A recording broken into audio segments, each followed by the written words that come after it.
India के एक farmer थे शरबजीत सिंह। अब ये पंजाब के एक गांव में रहते थे जो कि भारत पाकिस्तान बॉर्डर पर था। 28 अगस्त 1990 को शरबजीत सिंह फार्मिंग कर रहे थे और तभी वो बॉर्डर क्रॉस कर लेते हैं और गलती से पाकिस्तान के एरिया में चले जाते हैं। अब 1990 में बॉर्डर पर मार्किंग अच्छी तरीके से नहीं की गई थी, लेकिन फिर भी पाकिस्तान की आर्मी ने देखती है और जानबूझकर अरेस्ट किया जाता है और इन पर आरोप लगाया जाता है ट्विन बॉम्बिंग का। अब ट्विन बॉम्बिंग पाकिस्तान के लाहौर और फैजाबाद शहर में हुआ था। अब इसका पूरा आरोप शरबजीत सिंह पर लगाया जाता है, लेकिन सबसे बड़ी बात तो ये थी कि ट्विन बॉम्बिंग का हादसा हुआ था 30 अगस्त 1990 को और शरबजीत सिंह को अरेस्ट किया गया था 28 अगस्त 1990 को। तो साफ सी बात है कि पाकिस्तान गवर्नमेंट ने उन्हें फंसाया, क्योंकि वहां के लोगों में इस हादसे के बाद पाकिस्तान सरकार के खिलाफ बेहद गुस्सा था और इसीलिए पाकिस्तान गवर्नमेंट ने शरबजीत सिंह को फंसाया और पूरा गुस्सा इंडिया की तरफ डाइवर्ट कर दिया। अब इस केस पर पाकिस्तान कोर्ट में सुनवाई होती है और पाकिस्तान कोर्ट भी शरबजीत सिंह को अपराधी मान लेती है। अब इसके बाद शरबजीत सिंह को कई सालों तक पाकिस्तान जेल में रखा जाता है। शरबजीत सिंह के परिवार के लोग बहुत दुखी थे और उन्होंने भारत सरकार से बहुत बार मदद की मांग की, लेकिन भारत सरकार भी मजबूर थी। सरकार की तरफ से अभी तक कोई आपके पास सूचना नहीं आई, कोई मदद नहीं आई अभी तक? नहीं, कोई भी नहीं। मैंने बल्कि कोशिश की 3-4 बार वो मिनिस्टर साहब से बात करने की, सलमान जी के यहाँ बात करने की, पर मेरी किसी से बात नहीं हो पाई। आज मनमोहन सिंह की पाप की घड़ी इतनी ज्यादा भर गई, अब तो भारत माता भी रोज भूकंप के झटके आते हैं, ये भी नहीं सह पा रही। मैं सबसे पहले मांग करती हूँ मनमोहन सिंह से कि इस्तीफा दे दीजिए तुरंत। आप अपने एक नागरिक को पाकिस्तान से नहीं बचा सके और जरदारी आता हुआ आपसे चिश्ती को लेकर चला गया। तमाम कैदी आपने उनके छोड़ दिए, लेकिन आप एक सरबजीत को नहीं बचा सके। अब इसके कई सालों बाद अप्रैल 2013 में ये खबर आती है कि शरबजीत सिंह को जेल में आमिर सरफराज नाम के कैदी ने उन्हें प्लेट और ईंटों से मार दिया। अब साफ बात है कि शरबजीत सिंह के वजह से पाकिस्तान पर पॉलिटिकली प्रेशर आ रहा था और शायद इसी के वजह से उन्हें वहां पर मार दिया गया। लेकिन शरबजीत सिंह पर जो अन्याय हुआ उसका क्या? There is a lot of anger against Pakistan over Sarabjit's fatal attack, and it could affect normalization of ties with Islamabad. आज हिंदुस्तान की भावनाओं का कत्ल किया, आज हम पर हमला किया है, तभी हमारे जवानों का सिर कत्ल कर देना। जो भी होगा सरबजीत के लिए वो जरूर किया जाएगा, पर उस वक्त आज सरबजीत के लिए हो रहा है जब सरबजीत इस दुनिया में नहीं रहा। पर मेरी शायद बदकिस्मती रही कि मैं अपने भाई को जिंदा पाकिस्तान से ला ही नहीं सकी। पिताजी की कौन सी एक ऐसी बात, कौन सी चिट्ठी जो लगातार वो लिखते थे आपको याद आती है? पापा घर का खाना खाना चाहते थे। उन्होंने लिखा था कि इस बार आओगे अपने हाथों से बना के लाना कुछ। और उन्होंने जैसा कि सरबजीत को बोला कि अफजल को तुम लोगों ने मार दिया, हमारा अफजल तुमने मार दिया, तुम यहाँ पर बैठे हो, मैं छुरियां मंगाऊंगा, तुम पे हमला करूंगा, वही हुआ। निवेदन नहीं, नरसंहार होगा, नरसंहार।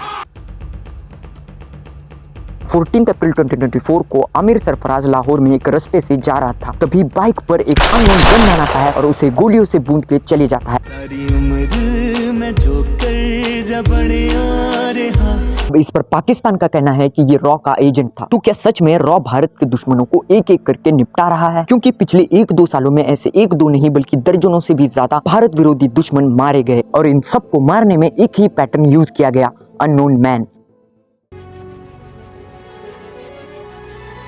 परमजीत सिंह पंजवर, जो कि हेड था खलिस्तान कमांडो फोर्स का, इसने इंडिया पर कई सारे टेररिस्ट अटैक्स करवाए थे। अरुण वैद्य, जो कि इंडियन आर्मी चीफ थे ऑपरेशन ब्लू स्टार के वक्त, 10 अगस्त 1986 को वो अपनी वाइफ और गनमैन के साथ कार में जा रहे होते हैं, तभी 2 शूटर्स आते हैं और उनका असैसिनेशन करके भाग जाते हैं। आगे जाके ये दोनों शूटर्स पकड़े जाते हैं जिनका नाम था जिंदा और सुक्खा। फिर 1992 में इन्हें फांसी की सजा दी जाती है, लेकिन इसके पीछे जो मास्टरमाइंड था जिसने ये प्लानिंग करवाई थी वो था परमजीत सिंह, लेकिन वो बच जाता है। फिर 1990 में परमजीत सिंह पंजवर चंडीगढ़ में बॉम्ब ब्लास्ट करवाता है। फिर परमजीत सिंह पंजवर पकड़े जाने के डर से पाकिस्तान भाग जाता है 1990 में। अब पहली बात तो ये कि इसने इंडिया पर कई सारे अटैक्स करवाए, बॉम्ब ब्लास्ट करवाए, फिर भी ये आसानी से बच के भाग गया। और दूसरी बात ये कि ये पाकिस्तान पहुंच के भी वहां से टेररिस्ट एक्टिविटीज कंटिन्यू रखता है, जिसके बाद भारत सरकार को इसे किसी भी हालत में सजा देना ही होता है। 6 मई 2023 को लाहौर में जब परमजीत सिंह पंजवर अपने घर से बाहर सुबह वॉकिंग के लिए निकलता है, तभी 2 अननोन मैन्स बाइक पर आते हैं और इसको मार के चले जाते हैं। ये रही उस इंसिडेंट के बाद की इमेज। मेरा बाप मर गया। अब यहाँ पर परमजीत सिंह पंजवर को सिमिलर उसी तरीके से मारा जाता है जिस तरीके से आर्मी चीफ अरुण वैद्य जी को मारा गया था।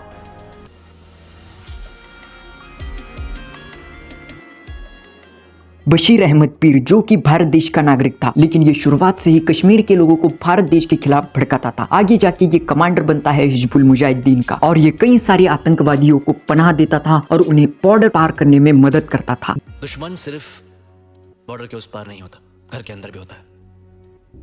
AK-47 लेकर घूमते हैं हाथ में लॉलीपॉप की तरह। टाइम बॉम्ब है साले, आतंकवादी के पिल्ले हैं। 2022 में भारत सरकार ने इसे आतंकवादी घोषित कर दिया था, जिसके बाद होम मिनिस्ट्री का नोटिफिकेशन भी आया था इसके खिलाफ, जिसके बाद ये भारत देश को छोड़ के पाकिस्तान चला जाता है और वहां पर इसे पाकिस्तान की नागरिकता भी दी जाती है। 20 फरवरी 2023 को किसी शॉप के बाहर इसे अननोन मैन गोली मार के चले जाता है, जिसके बाद इसकी मौत हो जाती है।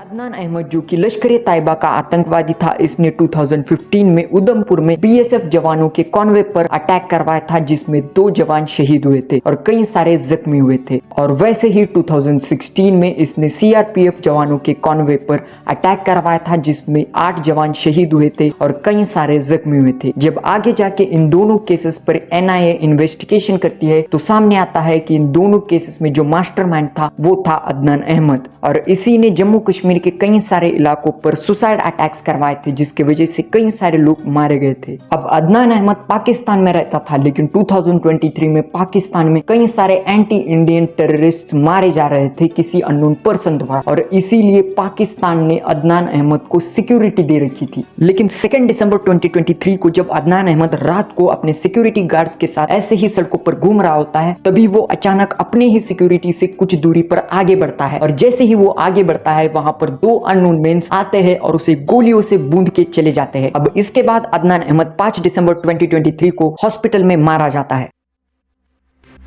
2016 पठानकोट एयरबेस हमले में 7 भारतीय वीर जवान शहीद हुए थे, और इस हमले के पीछे जो मास्टरमाइंड था वो था शाहिद लतीफ। ये जैश-ए-मोहम्मद का आतंकवादी था। लेकिन क्या आप जानते हो कि ये अब कहां है? एक दिन मर जाएगा कुत्ते की मौत। 11 अक्टूबर 2023 को पाकिस्तान के एक मस्जिद में शाहिद और 3 आतंकवादियों के साथ एक रूम में बैठा था। तभी एक अननोन गनमैन आता है और सभी को गोलियों से बूंद के गायब हो जाता है। माथे पर ये चोट कैसी लगी? कैसे लगी चोट?